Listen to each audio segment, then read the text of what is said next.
Thank you, Mr. President. And now on to President Duda from Poland. Mr. President, the floor is yours.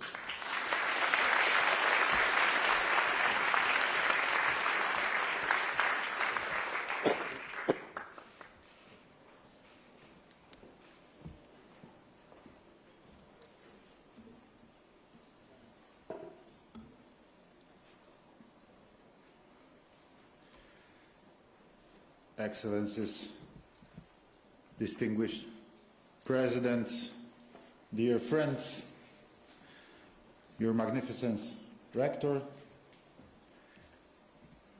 ladies and gentlemen, especially dear young Lithuanian friends presented here in this very room,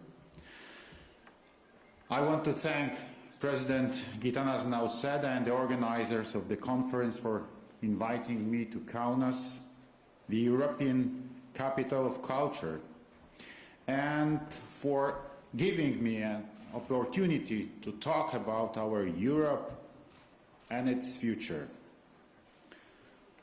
After February 24th, the Europe we knew and we were building has changed forever.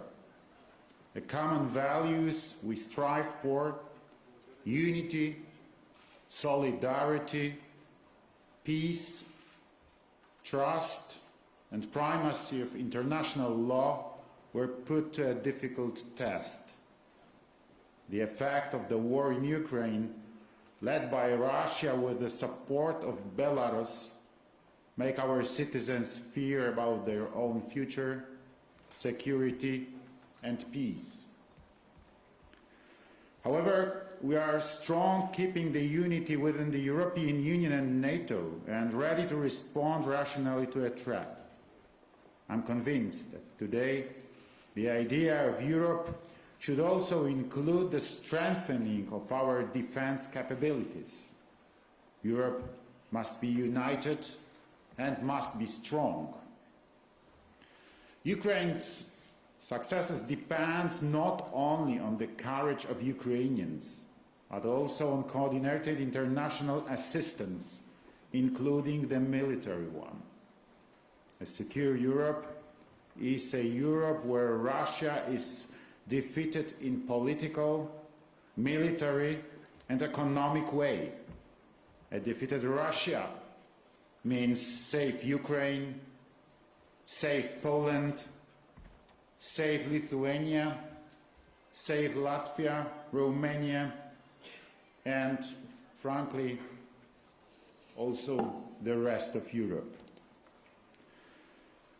Ladies and gentlemen, dear friends, recently the word freedom has acquired a new dimension. Every day Ukrainians are fighting for freedom from the invaders.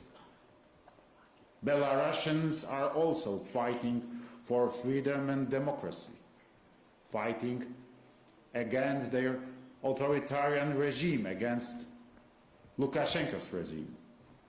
We support them because the free and strong society of Belarus will one day be able to resist the oppression of its Russian neighbor. We, as Europe, are fighting the effect of pandemic and the serious economic crisis. We are working hard to achieve energy freedom, thanks to which we will become independent of Russian raw materials. The future of Europe requires a decisive and courageous method as ever before. We have to think about what we expect. What are our real possibilities? What kind of Europe do we need today? For many years, there has also been a discussion in Europe about what the European Union should be like. Are our ideals still valid today? We are in favor of European integration, but European integration conducted reasonably and with respect for the opinion, equal rule, and sovereignty of each member state. I know that membership in the European family is a dream of many Ukrainians, Moldovans, and citizens of the Balkan states. Poland supports the enlargement policy of the European Union and the aspirations of our partners. We know that their stability and security is related to the security, stability and harmony of the entire Europe and the entire Union. The proof of this was the fact that we, I'm looking at the presidents of Lithuania, Latvia and Romania, got the status of the EU candidate for Ukraine. Only our partners from the Three Seas Initiative and the Bucharest Nine believe that idea to be realistic. That was the beginning. And dear Gitanas, that was our idea. We started this process, and thanks to our energy, we achieved the success, the unity of the European Union, the yes from all the European countries for Ukraine. But if there is a will, there is a way. And in these difficult and challenging times, that should be Europe's motto.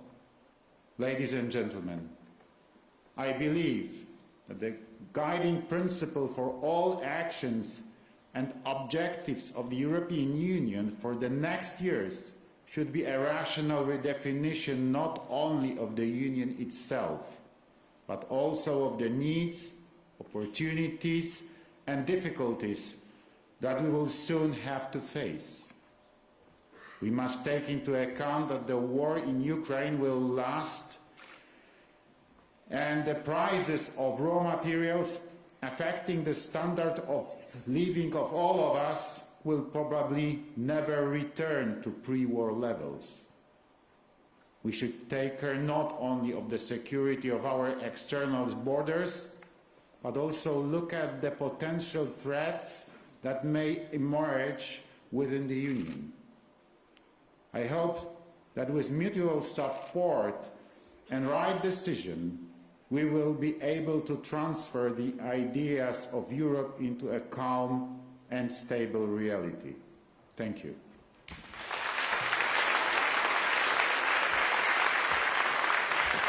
Thank you, Mr. President. And now I would like to invite the President of Romania, Mr. Iohannis. Mr. President, the floor is yours.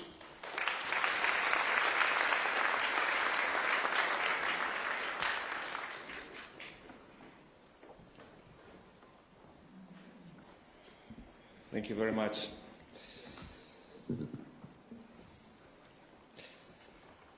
Dear President,